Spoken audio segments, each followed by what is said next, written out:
Of the people that I get to see are people who have both depression and anxiety. Now, interestingly, there's actually no such thing as depression and anxiety in terms of a diagnosis. Doesn't that sound kind of weird? Then why does everybody go around saying, I have depression, or I have anxiety, or I'm on a depression medication or an anxiety medication? Actually, those two are umbrella categories or umbrella terms for all of the different diagnoses that fall under those things. So when we talk about anxiety, we're talking about anxiety disorders, and when we're talking about depression, we're talking about mood disorders and all of the things that fall under each one of those. So anxiety, things like PTSD, OCD, generalized anxiety disorder, that's actually the official term for when people say I have anxiety, phobias, things like that. So I'm going to spend some time tonight talking about all of those types of things and the mood disorders as well.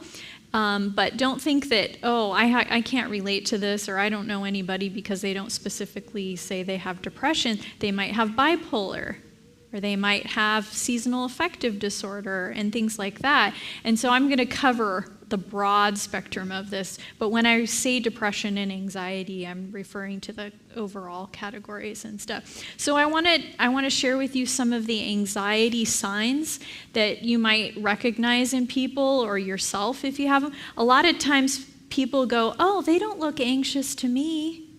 But that doesn't mean a whole lot, because a lot of us have learned how to put on a really effective mask, and so we can do really well even though we have the symptoms underneath. So see, these are some of the symptoms. Worry or on edge. Does that always look like somebody's worried? No, sometimes it happens in their head. It doesn't necessarily look like it on the outside. Nervousness, having just a general unease. This is actually one of the telltale signs of somebody who has anxiety, whether it's somebody watching or knowing it about yourself, is there's this general I don't feel like I ever can relax. Like I always feel like there's some kind of adrenaline pumping or cortisol pumping inside of my body. I just don't ever feel like I can relax. And so if you ever feel this way, or you know somebody who feels this way, then that is a telltale sign of anxiety. Panic. Sometimes it goes beyond that and it looks like panic. Racing thoughts. I talk to a lot of people who have, they can't even recognize the thoughts they have because there's so many and they can't keep track of all of them. It's just like having not noise, but somebody talking to you in your head with, what about this, and what about that, and what about these things, and what about those things, and everything. And so those racing thoughts. And when we get to PTSD, or post-traumatic stress disorder, this last one is a sign of that. And that is hypervigilance. So generalized anxiety disorder looks like a general unease, like I just don't feel like I can relax. But PTSD often takes it up a notch. And that's when I'm waiting for something bad to happen all the time. And so when I sit down in a room, I'm not just paying attention, I'm looking for what bad thing is going to happen. And you don't have to look around like that to have that, but you can just feel like something bad is going to happen all the time and you just don't know what it is. So these are the mental anxiety symptoms, but there's actually somatic, and somatic just means the symptoms that are happening in my body. So there's physical symptoms that people with anxiety also experience. And these look like difficulty or rapid breathing. Like they're just breathing faster or heavier. Tightness in your chest. You don't have to have a heart attack to have tightness in your chest. You can have that with anxiety. Stomach aches.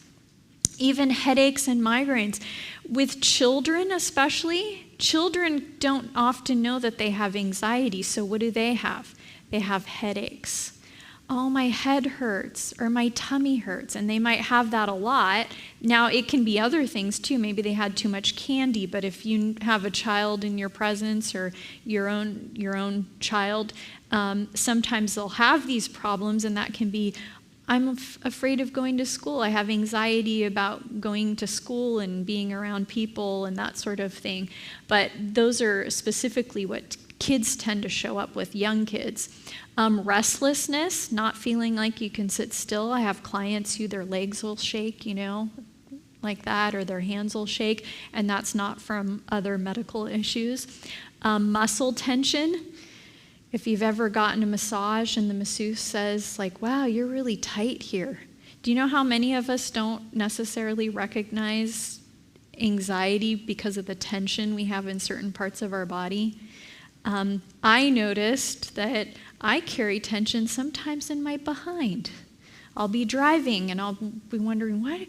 Oh man, I'm really tight there, because I like to drive fast, so that's probably why too. But sometimes you can have tightness in different parts of your body, and you don't realize until you do maybe some muscle relaxation where you actually let your muscles relax that, oh wow, I've been holding that pretty tight for a while, that area. Sometimes people do it in their fists. Sometimes people do it in other places too. Fatigue.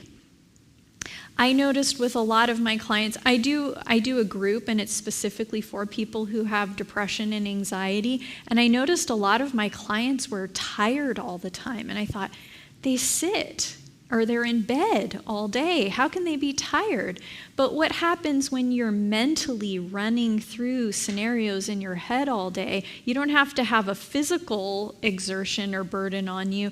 Just that mental processing can be very tired. And you kind of know what this feels like if you've ever had to study a lot for a test or some licensing exam or something like that. At the end of it, you're just ready to pass out because you're so tired.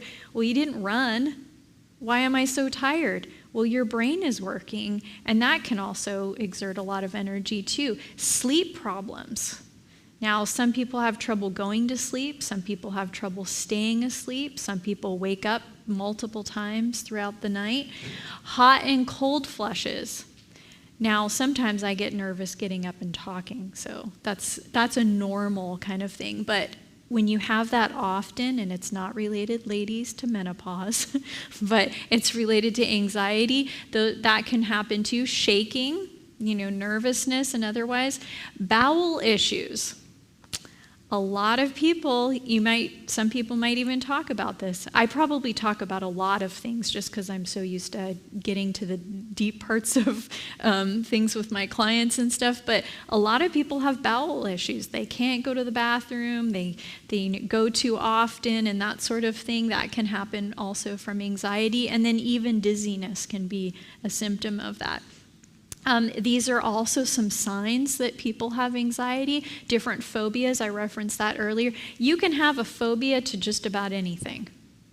So this is just a sample of things that people can have phobias of, but there's so many other things. And a lot of people, too, have social anxieties nowadays. That's a phobia of being around people and stuff, too. Just a side note, if you've ever heard of agoraphobia, a lot of people think that agoraphobia is fear of being in public places. That's part of it. Agoraphobia is actually the fear of having a panic attack in a public place. And some people have never had a panic attack, but they're still afraid of having a panic attack. And some people have had panic attacks, and that's why they're afraid of it too.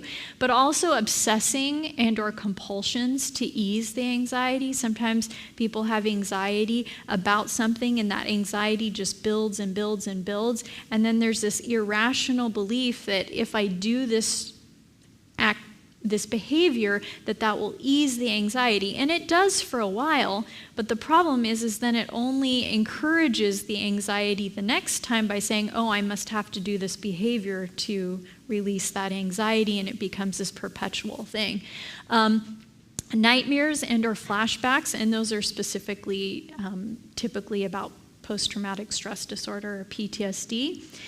But what is not anxiety? Because a lot of people think like, oh, well, maybe I have anxiety. We love to self-diagnose and other diagnose and stuff. But sometimes my clients, as I'm teaching them about what anxiety is and what anxiety isn't, when they start to get better, something happens.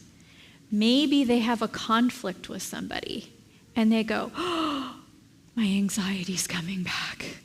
And I say, no, that's not necessarily anxiety.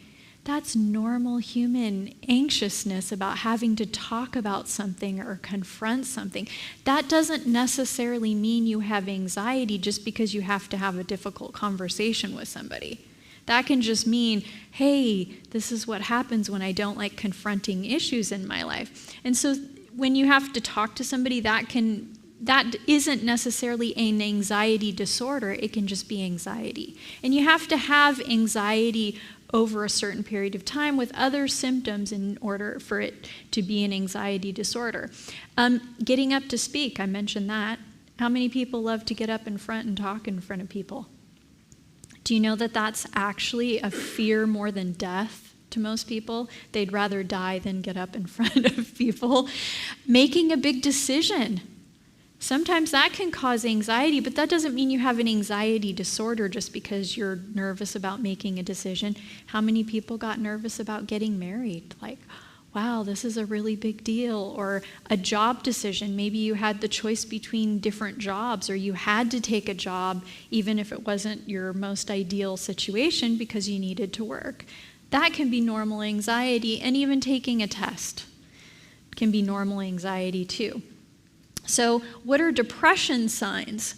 You can have prolonged sadness and unexplained crying spells. The sad part, no pun intended, about this is sometimes we cry because we're crying. You know, have you ever done that? Like, I'm crying, why am I crying so much?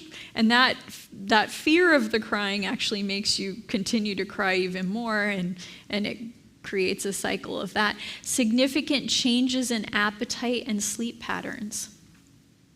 Irritability, anger, worry, agitation, irritability, and even anxiety. Now that sounds interesting, but did you know anxiety and depression often go hand in hand?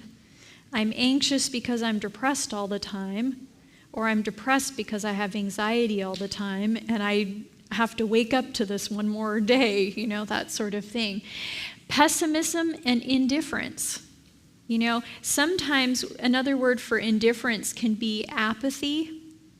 Apathy is that feeling of, now I'm laughing inside of myself because your pastor was asking me what kind of microphone I wanted, and I was like, I don't care. But that's actually the prominent descriptor of apathy is, I don't care. Now, I really didn't care, but some people don't care about anything. Nothing makes them happy. We have a word for that. It's called anhedonia. The things that I used to enjoy, I just don't seem to enjoy anymore. Why is that? That's a form of apathy, and that can be a sign of depression too. Loss of energy and persistent lethargy. Those can be signs. And remember, if you're depressed, you're probably not having a lot of good chemicals running through your body that make you happy, so that might be why you're not feeling a lot of energy as well. Feelings of guilt and worthlessness. I see a lot of people that, you know, they don't realize how much the guilt is actually affecting their depression, and then that leads to worthlessness, or they don't have, when you're depressed, how much do you want to do stuff? You don't. Well, then wouldn't that be easy then to feel worthless because you're not doing anything? And so these become cycles and stuff that people go through. Inability to take pleasure in former interests, and that's that anhedonia. Social isolation. Do you think that makes us feel better? No. We need to be around people. We are social creatures. God didn't just make Adam, he made Eve to go with Adam, and then he told them to be fruitful and multiply. He never intended for us to be alone and by ourselves, but that's often what we want to do when we are depressed. Unexplained aches and pains. Why is this? Well, the reason for this is when you have a lot of negative thinking, did you know that your thinking actually has a direct impact on your biology? The way you think has a direct impact on your biology. When you think negative, depressing thoughts, what that does to the body is it actually depresses your immune system. Your immune system is working all the time. We don't realize how much our immune system is constantly fighting things. Big things, small things, all kinds of things. But when you have depressing thoughts, it actually suppresses your immune system and makes your body have a harder time fighting off disease. So then what does that do? Now I start having other ailments and physical pains and aches and all kinds of things. If you're interested, you can even look up something called ACEs. It stands for Adverse Childhood Experiences. And the more more traumas we've had in our younger years, before the age of 18 specifically, it sets you up exponentially more for other types of illnesses, things like heart attacks, high blood pressure, diabetes, asthma, other things like that, even when they account for everything else. Kind of scary, huh? Don't worry, though. God has a plan for us even when we've had those kinds of things, and I'll share some of that with you later. Unexplained aches and pains, like I said, and reoccurring thoughts of death and suicide. This is a big one. A lot of people, especially young people, are experiencing this. Even little kids are starting to use this as a way. They're talking about wanting to die and not wanting to live and things like that. Now, I always say, sometimes my clients say, I'm having these thoughts, but don't worry, I'm not going to do anything. Don't assume just because somebody has thoughts that they're at the next stage of they're going to hurt themselves, but don't assume they're not going to do that either. I always like to ask questions, and it's important to ask, tell me about this. Are you wanting to do anything to hurt yourself? It's okay to ask that. Did you know that? You're not going to automatically make somebody think of something they never thought of just because you ask that. They don't automatically go, wow, I never thought of that. I'm going to go do that now, necessarily. It's okay. It's like the elephant in the room. Nobody wants to say it, but if somebody is having those thoughts, you might want to know that.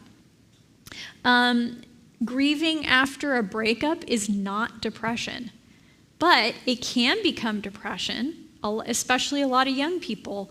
They put so much into their relationships nowadays. There's a lot of reasons for that a breakup can turn into depression, but it doesn't automatically mean you have depression. You have to have depression for a certain amount of time before it's diagnosable depression. So grieving after a breakup, sometimes that's just what we do. Jesus wept. And sometimes we think we're supposed to be happy all the time. And so these moments where we have sadness, we don't know what to do with it. And so we automatically assume, oh, this is a bad thing. I must be depressed. And maybe I am for the moment, but I don't want us to anticipate going to that place where these are normal life things. Grieving after a loved one or pet dies, that doesn't necessarily make you depressed. Grieving after the loss of a dream, or even just being a teenager. Sometimes people think teenagers, they're all depressed, or they all have anxiety and that sort of thing. But these don't necessarily make you depressed or mean you are depressed. One of the biggest things, though, that I think especially young people need to know, if you're a parent and you want to know one of the best things that you can do for a young person is give them hope. That's one of the best things that you can do, because a lot of young people are looking at the adults in their lives and they're seeing them complain about, bills and, oh, this is my boss and, oh, my job and everything. What do you think if you're like, say, 15 years old and you're looking at somebody who's 30, 45, 50, 60, and that's all they talk about? What do you think they're thinking about wanting to get older themselves?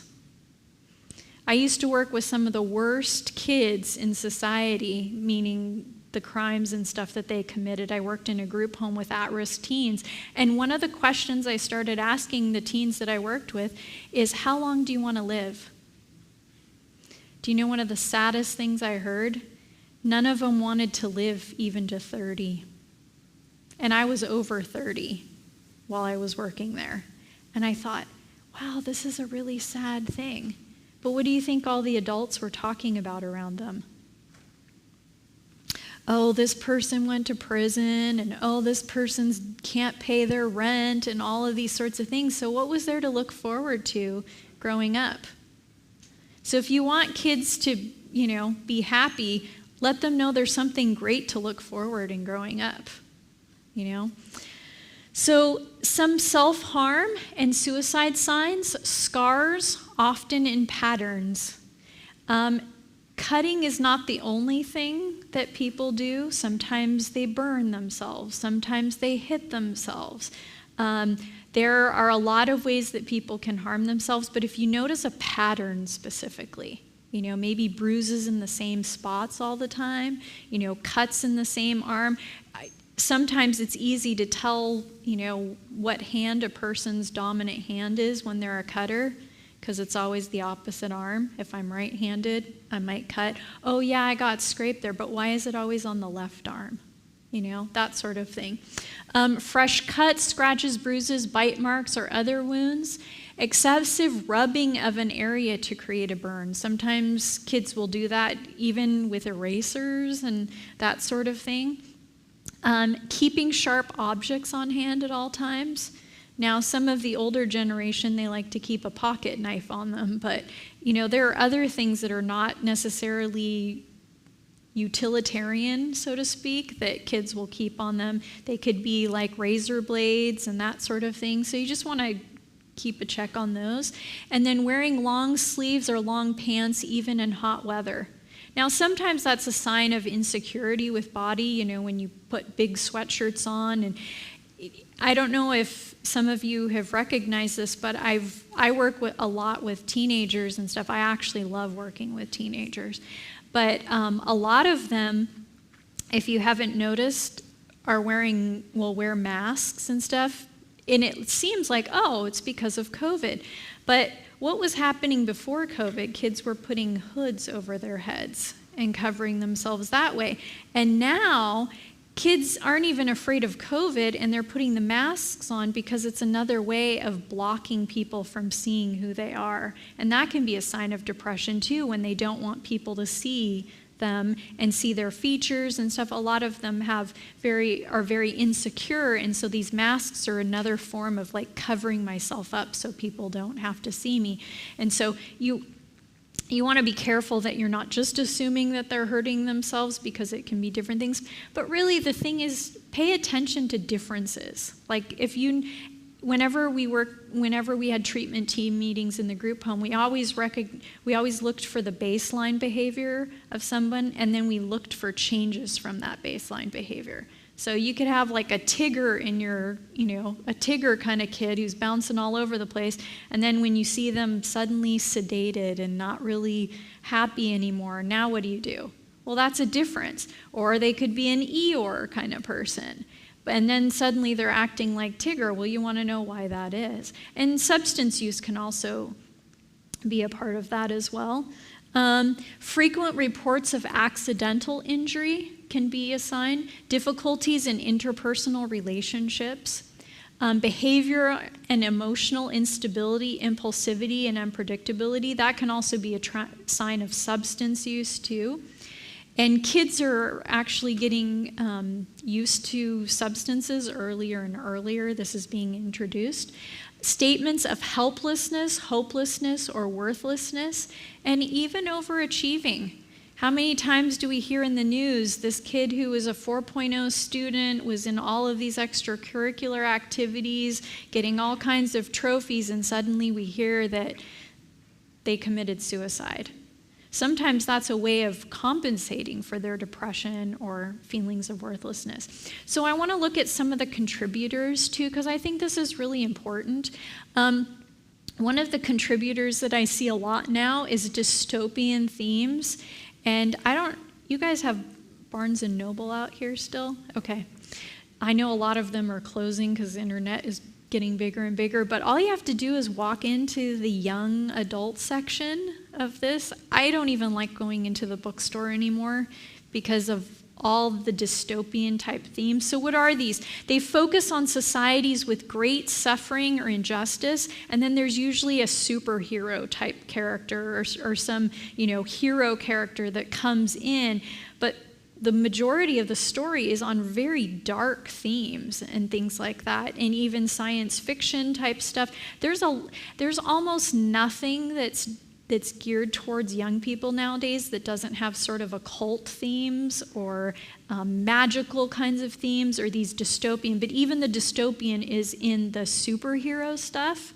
When you think about it, are these great societies that these superheroes are being introduced to.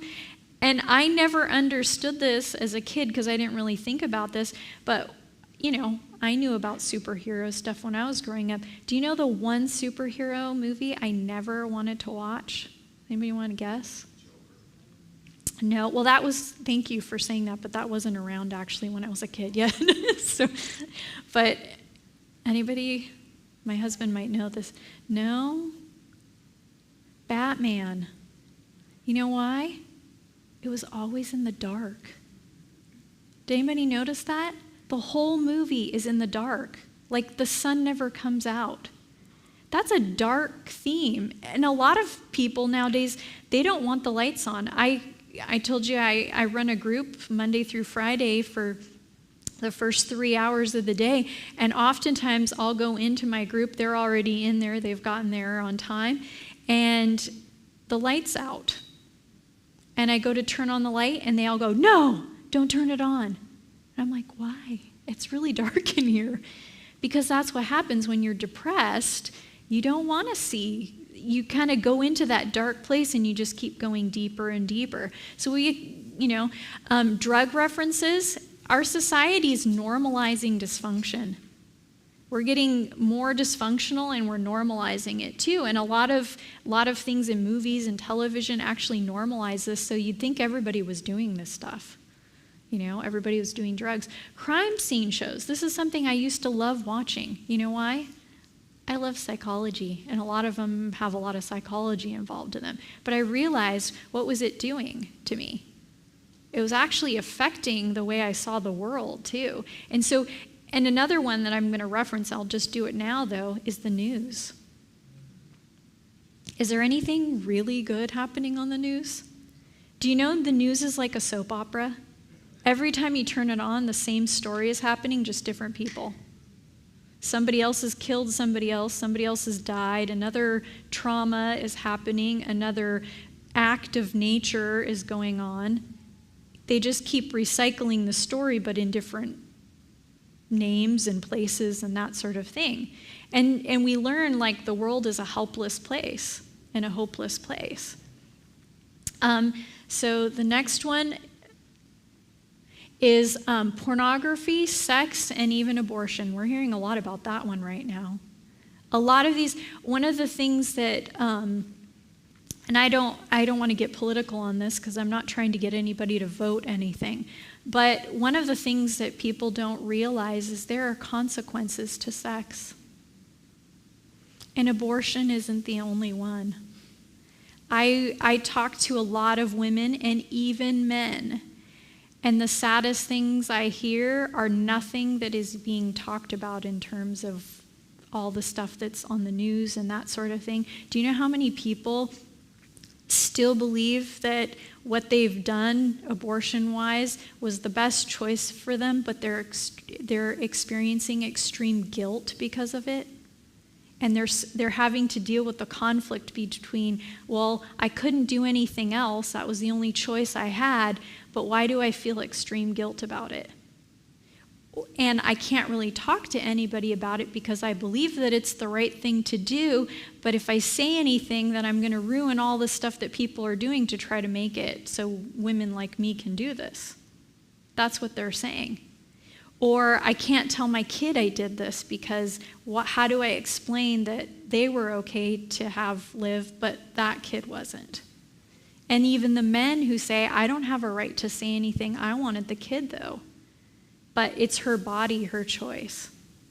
And so there's a lot of stuff going on with this that we don't realize can increase guilt and anxiety in people, but nobody's talking about those things. But I hear them on a daily basis. Social media. It's easy to share without filtering, and then what does everybody think? Well, this is just the way it is for people. This is just, everybody's life is so much more exciting than mine.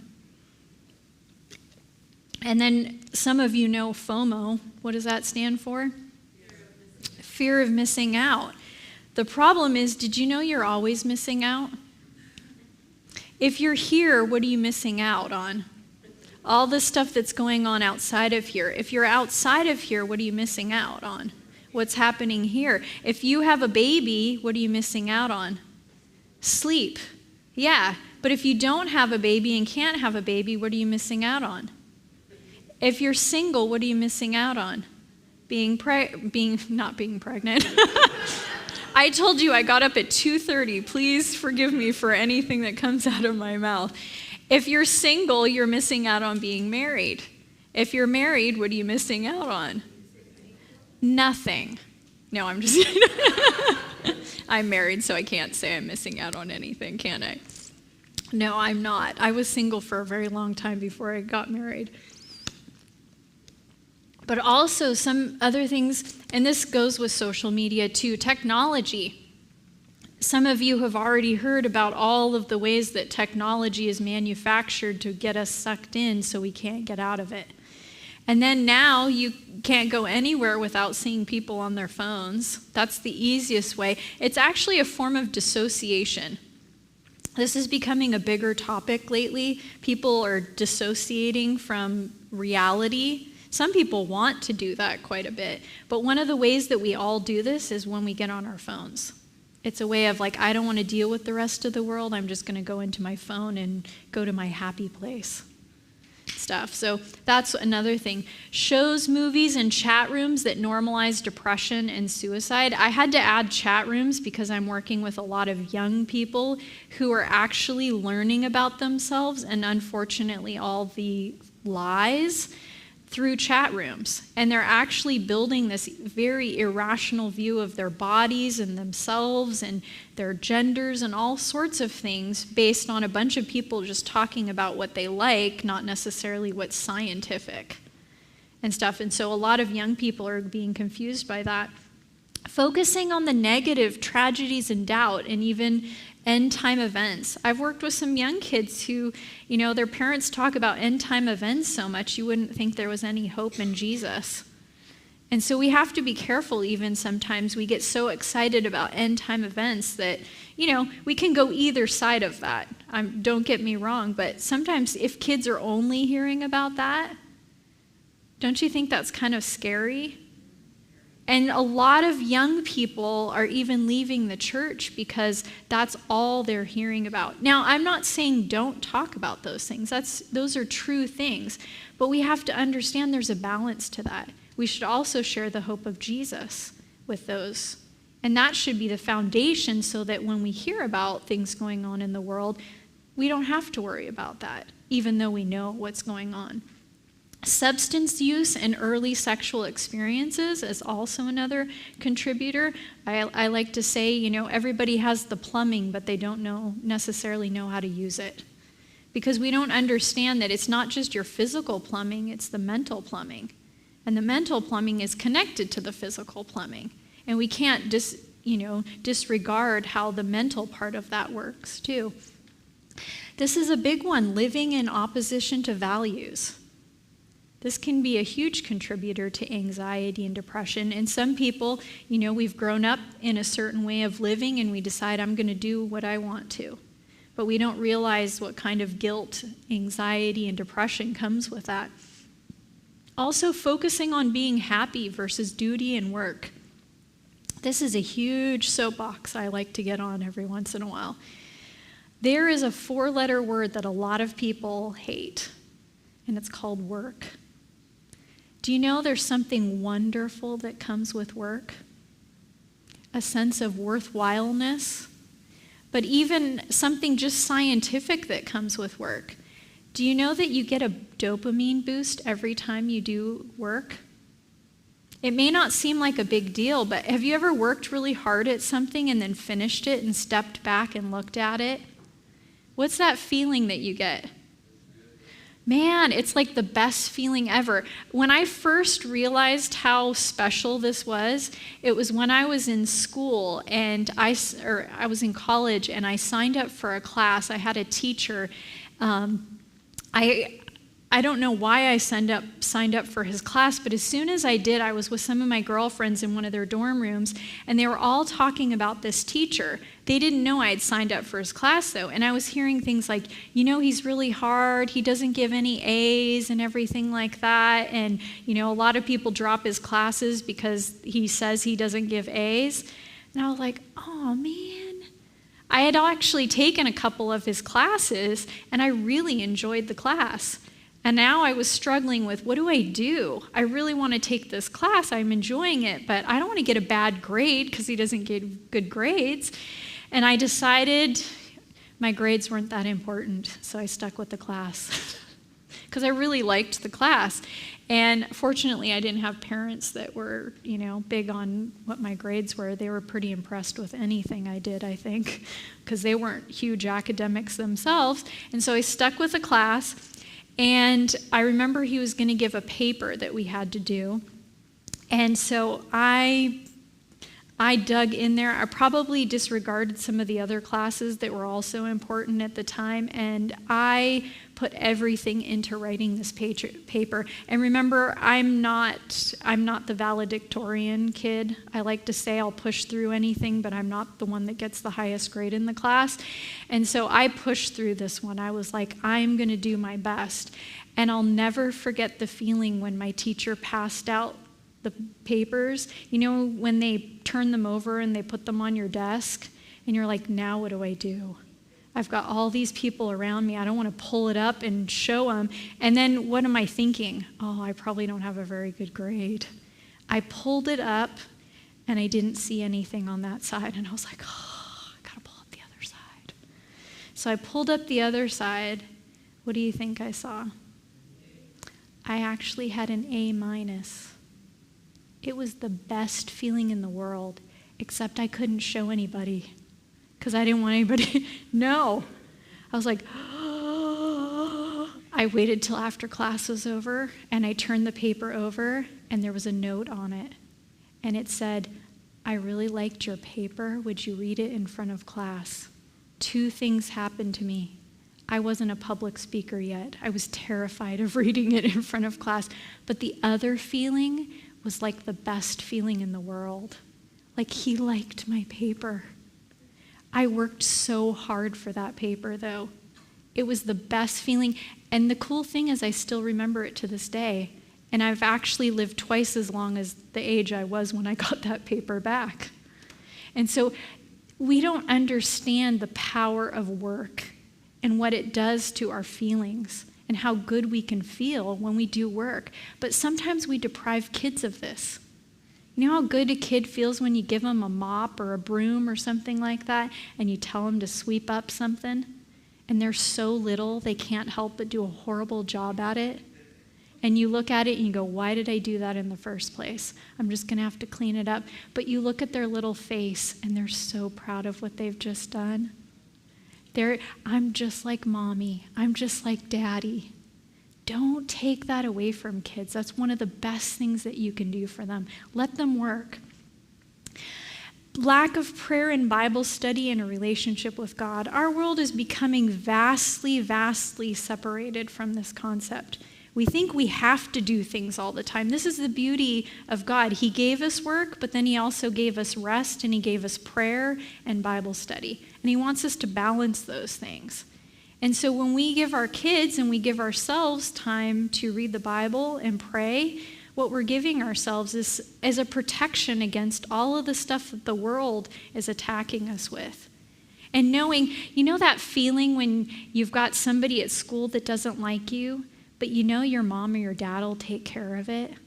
That's the feeling you're giving yourself when you take time with God and you have struggles in your life, is I have a daddy who will take care of this. Even if I don't know what I'm doing, I have somebody up there who will take care of it. And he'll be right here with me too to help me through it. But another thing that I think is really important that we can do is something called cognitive behavioral therapy. And I have to give a disclaimer for this. A lot of my colleagues love cognitive behavioral therapy, and I do too. This is predominantly what I practice in my office. But I have to tell people to be careful with this, because you can do cognitive behavioral therapy from any worldview. It doesn't have to be a Christian worldview. I just choose this because it's the most closely connected to also a biblical view. And so you can do cognitive behavioral therapy from a biblical view. But a lot of my clients, when they come in for two reasons. Those two reasons on the bottom. I'm not feeling the way I want to feel. I'm feeling things that I don't want to feel even. And I'm also doing things. My behaviors are not what I know they should be, and I know that I should be doing things that I'm not doing. And they think they're there for those reasons. The problem is they're actually there for the top one. They don't realize it's the way they think about things that is actually affecting why they're feeling the way they're feeling and why they're doing what they're doing. And so what I focus on in my practice is helping people to think accurately. And we don't realize a lot of us don't think very well. How many of us learned how to think growing up? Did you ever have a teacher that's job was to teach you how to think? Did your parents sit down with you and say, hey, this is how we're supposed to think about things? And yet, do you know how many times you think throughout the day? Scientifically, this is what they say. I don't know how they came up with this. Between 12,000 and 80,000 thoughts go through your head in a given day. Is there anything you do more than that except maybe breathe? And nobody has to teach you how to breathe, right? Because you're doing that automatically. Your heart's beating automatically. But the one thing we have actually some control over that we do the most is the one thing nobody ever taught us how to do. I'm actually going to teach you how to do this tomorrow. Would you like to learn? I'm going to teach you how to think the right way. But two things we have to consider is, are any one of my thoughts, are they true and are they helpful? I don't want to give too much away tonight, though, because I really want to dig into this tomorrow. I'm a practical chick, so I'm going to give you some practical help with that. But one of the things that I think is a good case for thinking and thinking the right way is this verse in Philippians 4:8. It says, finally, brethren, whatsoever things are true, whatsoever things are pure, lovely, of good report, and then it says, if there be any virtue, if there be any praise, what are we supposed to do? Doesn't that sound like there's a right way to think? Absolutely. So we are actually told, it's biblical, that there's a right way to think.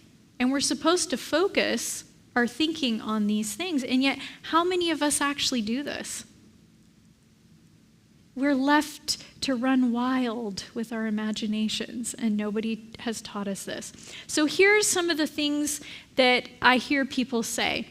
One of the lies, and I do believe, there is an author of lies. If you've read the Bible, even Jesus said there's an author of lies, and that's Satan. But there are many lies that a lot of us think, and we don't realize how many of us are thinking these lies. One of them is, my problems could never be solved. I could never feel truly happy or fulfilled. Is that Philippians 4 verse 8 thinking? No. So here's a truth. I can name several problems that have been solved. Do you know I can actually do this right now for every single one of you? I can tell you a problem that has been solved. All of you have all had the same problem, and I'm assuming, unless we have some very kids in here, that all of you have had the same problem. How many of you at some point in your life did not know how to tie your shoes? And yet, I'm assuming every single one of you has learned to tie your shoes. And do you know what? I'm even going to go so far as to say, even if you haven't learned how to tie your shoes, you've probably learned how to find slip-on shoes, or Velcro shoes, or zip-up shoes. Do you know what that means? You've all solved a problem in your life. So how dare you say this lie?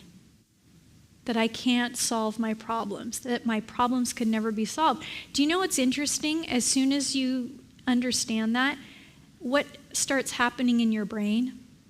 You start thinking about all the other problems maybe that you've solved. And so what does that mean about the problem that I'm experiencing right now?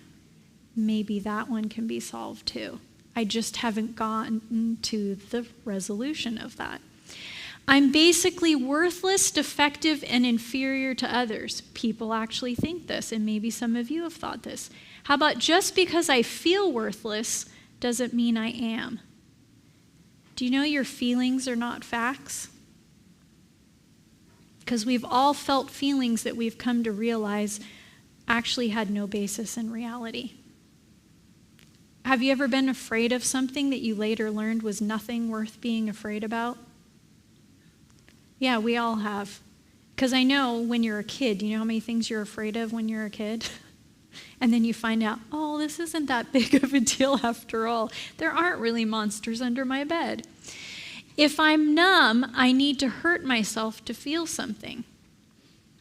How about I can try healthy ways of feeling, even if you haven't felt anything in a long time? Usually, though, we have felt something. Maybe we felt pain, but that's still feeling. And it is not the same as numb, but we can actually feel happy things too. How about no one will understand? They already have their own problems to deal with. Sometimes this is what people who are contemplating suicide say. This is actually one of the biggest lies people with depression think. Oh, nobody else cares. Why not just end my life? But in fact, maybe I haven't asked the right people. My problems are important too. No one cares. They'd be better off without me. People care and God cares. This isn't the end of my testimony. I love testimonies. That's one of my favorite things to hear people talk about. But do you know that none of us have a testimony that's done yet? What are the best stories full of? Plot twists. Do you know if you're going through something very difficult right now, you have the opportunity for a plot twist? Isn't that kind of cool? Who wants a boring story anyway? I want my life to be full of plot twists. I want my life to be full of miracles and ways God's shown that I can overcome things in my life. But if I give up right now, what's the potential of that happening? Do you know that every promise in God's word is true? The only problem is we don't hold on long enough until we get the promise. But every single promise, if it comes out of God's mouth, can it not be true? No. And what happened in the week of creation? If God spoke, what happened? It happened. It's just us who can't see it yet.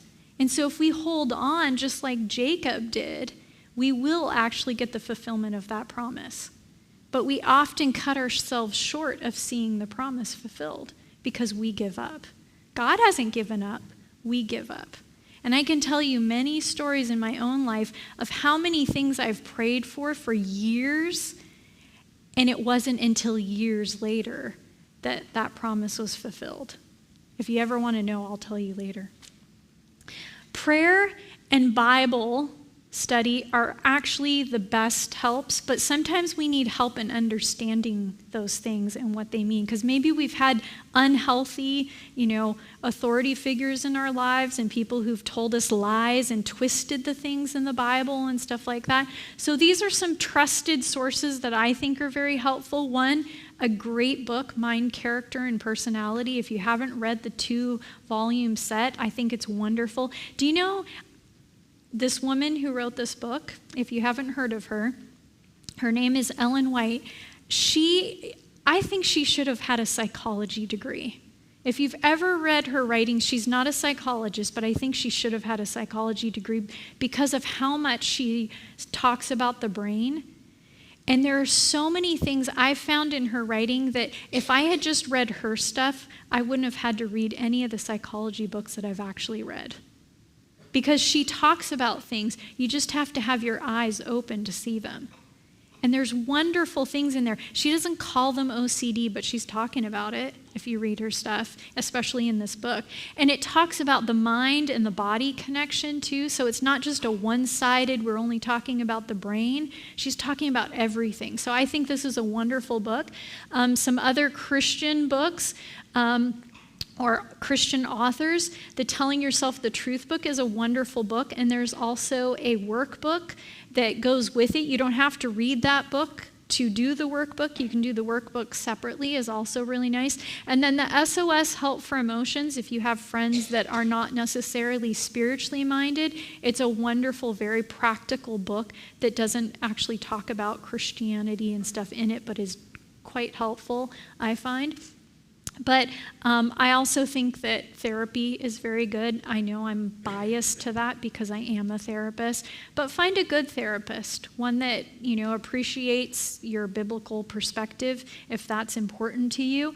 And then another thing I think is really helpful is meditation. Now, did you know there's multiple different types of meditation out there, and they're not all the same? And some of us are scared to do meditation because we've heard it's like you have to sit Indian style with your hands out like this and go om and rid your mind of every single thought and stuff. But there's actually some really good forms of meditation. And all you have to do is read about David in the Bible to understand the kind of meditation that he did. And he did meditation. He meditated on God's word and on his promises. And so one of the things I like to encourage people to do is they have some really wonderful Bible promise books, but even if you don't have one of those, the internet can actually be good. You can type in Bible promises for whatever thing you're experiencing. For depression, for anxiety, just type that in the Google search engine, and do you know what'll pop up? More pages than you know what to do with, of everybody's compilation of all kinds of Bible verses on those things. You find your favorites, write them down on an index card, and carry them with you whenever you think you might need it. And you pull that thing out and you read it. Because sometimes it's hard to change our thoughts in the moments when the feelings are so strong, we can't seem to fight them. But do you know you don't have to change your thought to read an appropriate thought? And that's a Bible verse. Just take God's word and carry it with you until you've memorized it and you don't even need to look at the card anymore. It can help a lot to read those while you're walking too. It helps to commit it to memory faster if you do it with the rhythm of your walking. So that's really helpful. And then also gratitude. If you practice just being thankful, don't be thankful for the same old things though. I'm going to talk about this tomorrow. But I want you to be grateful for things that are not easy to consider. So what are the top things? Have any of you ever watched Wheel of Fortune? Okay, you know what they do in that final, what do they call it, game? Or for the person who had the highest score, they get to do that final one. And they always give them like a certain number of consonants and vowels that they get to choose from. Now, back in the day, you got to pick which ones you wanted, and everybody would pick the same ones. You remember that if you're old enough? They'd all pick the same ones. Yeah, go ahead and move. I don't want you to feel like you're in the spotlight. They'd always pick the same ones, but now what they've done, and this has been a long time, they actually give them the popular ones, and then they have to pick other ones. So this is what I want you to do. I don't want you to pick my family, the roof over my head, another day of life. Those are the ones everybody says. That doesn't take any thought to do that. I want you to think of the obscure things that you're grateful for. And don't just think of what you're grateful for, think of why you're grateful for it. One of the things I'm grateful for is a toaster. Anybody here not gluten intolerant yet? Do you like bread? I love bread, but I especially love toast. I love toast, and toasters are just wonderful. Especially the 4-slot ones, then I can have lots of toast, and I don't have to wait for all of them. Toast is wonderful, and toasters make toast. That's something I'm grateful for. That's not an obvious thing that everybody's thankful for. I know some of you are because I saw you get excited when I said that. But you can think of things outside of the box that aren't just the everyday things that everybody always talks about. And I won't assume that you're not grateful for your spouse because you don't automatically say that as the first one that you're grateful for. But think outside of the box and do advanced gratitude is what I like to call it. Think of those obscure things, the things that not everybody notices, and then start focusing on those things. So when it comes time to go to bed at night and you have to come up with 5 things that you're grateful for, you've been thinking about it all day long. What happens when you're looking for the things that you're grateful for? You can't help but feel better because you're not focusing on the negative stuff. So gratitude is actually a really awesome way to help yourself.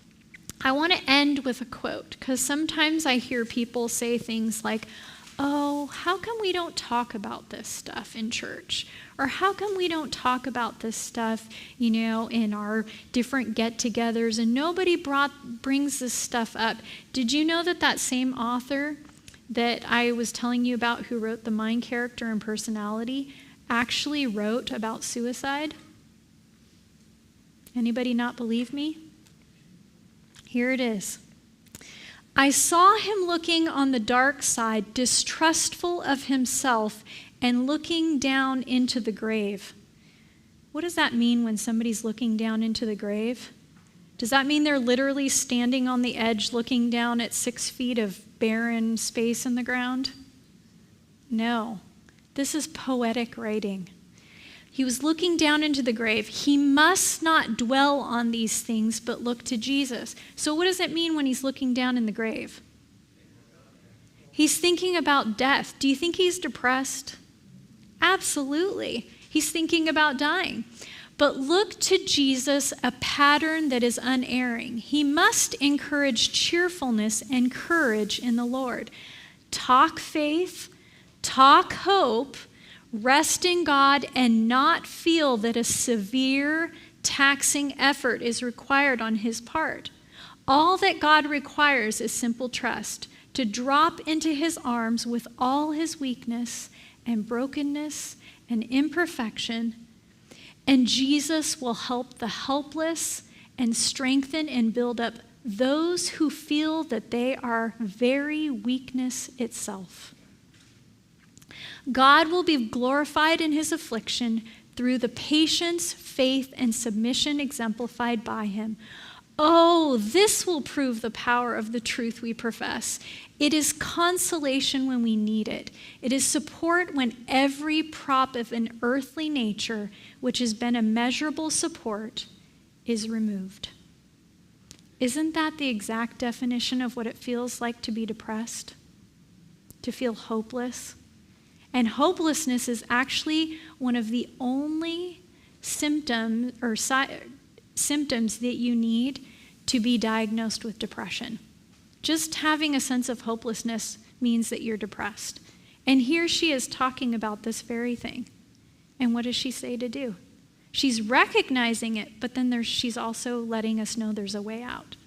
And I want to leave you with that because there is a way out. And I'm going to share some more with you tomorrow. I hope you'll be here and bring some people with you if you think they need to hear this. But, you can also share some of this with them yourself if you'd like to. And I will close us with prayer.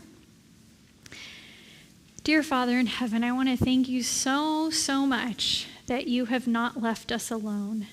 That all of those things that roll around in our minds that are lies, they're not from you. You say you have not given us a spirit of fear, but of power and love and a sound mind. And I thank you for that promise. I thank you for that recognition that fear is not from you, it's from the evil one, and you have given us things to counter that, and those things are ultimately from you.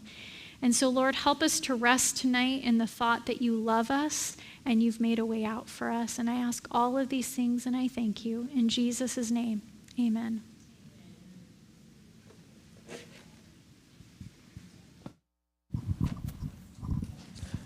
Thank you very much. I was blessed, were you? What I was left with is that there's hope. It's nice to have tools, but there is hope for a brighter side. We're going to have the privilege of hearing Amanda speak again tomorrow morning during our Divine Hour service, which starts at 11.